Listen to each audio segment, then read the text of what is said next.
Dieu est en train de me ramener dans l'histoire de Joseph et de ses frères. Les frères étaient des astres. Souvenez-vous que lorsque Dieu visite même Abraham, il dit à Abraham que tu auras une grande descendance. Sors de la tente et regarde. Il regarde les étoiles. Il dit, essaye de les compter. Il dit, je n'arrive pas à les compter. Il dit, c'est à ça que va ressembler ta descendance.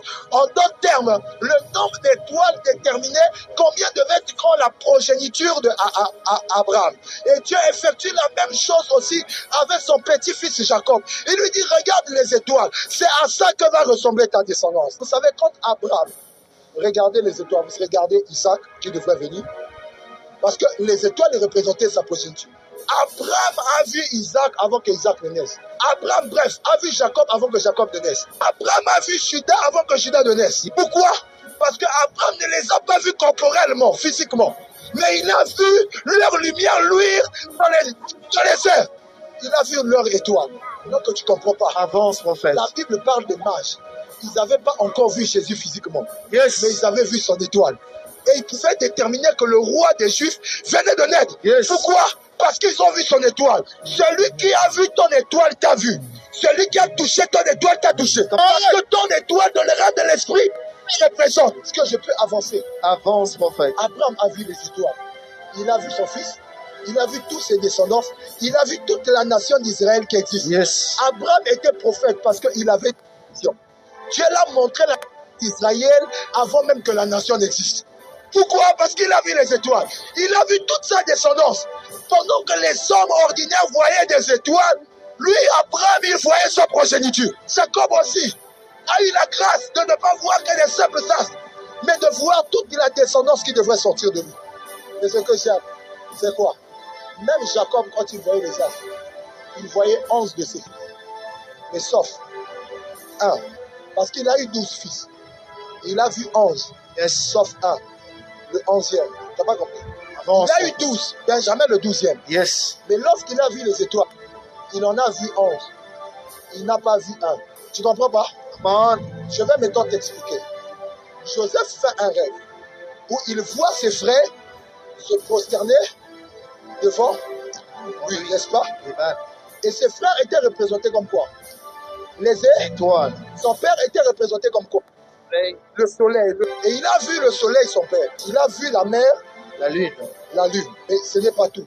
Il a vu ses frères, les étoiles, 11 étoiles, se prosterner devant. Oui. Si Joseph n'est qu'une simple étoile, comment le grand soleil peut se prosterner devant une petite étoile? Ça veut dire que Joseph n'était pas un soleil.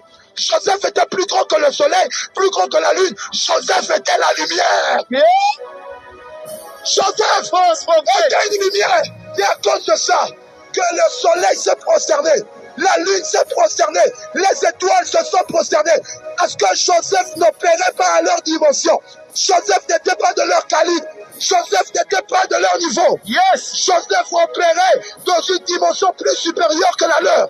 Pendant que tu ne comprends pas, je te donne une explication. Dieu visite Pharaon. Et Pharaon fait quoi? Il fait un rêve. Et quand il fait le rêve, qu'est-ce qui se passe? C'est la même chose qui se passe avec le peuple de Daniel. Le magicien de Pharaon vient. Ils n'arrivent pas à interpréter un simple sens. Cette bœuf maigre et cette bœuf gras.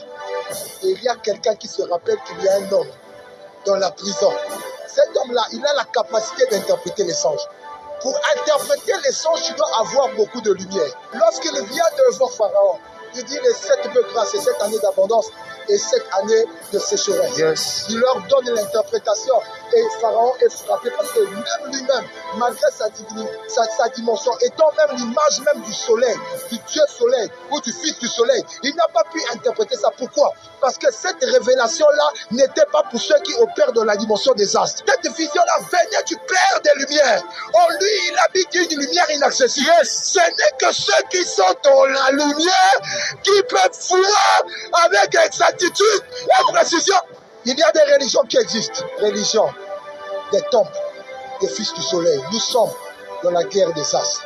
Mais j'aimerais te dire que tu es plus qu'un astre. Oui, je prêche même des fois que tu es une étoile. C'est vrai. L'étoile te représente sur la terre. On peut attraper ton étoile.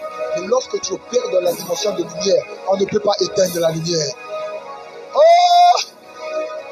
Je dis, on ne peut pas éteindre la lumière. Parce que la lumière n'est pas périssable.